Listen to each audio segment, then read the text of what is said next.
ఇందాక బ్రోషర్‌లో చదివాను inter disciplinary, multi disciplinary అని చెప్పి. సో, విశ్వవిష్వానిలో కంప్యూటర్ సైన్స్ చేస్తే how does that take forward?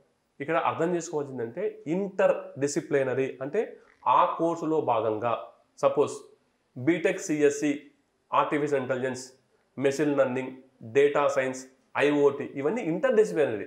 కానీ అదృష్టము దురదృష్టము అది ఒక కోర్స్ అయిపోయింది అక్కడ.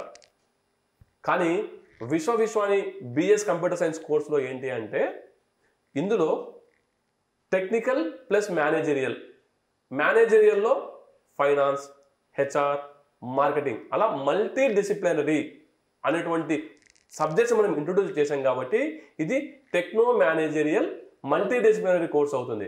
అక్కడేమో ఇంటర్ డిసిప్లినరీ కోర్సు బీటెక్లో అవుతుంది. మల్టీ డిసిప్లినరీకి ఉన్న అడ్వాంటేజ్ ఇంటర్ డిసిప్లినరీకి ఉన్న అడ్వాంటేజ్ చాలా డిఫరెంట్గా ఉంటుంది.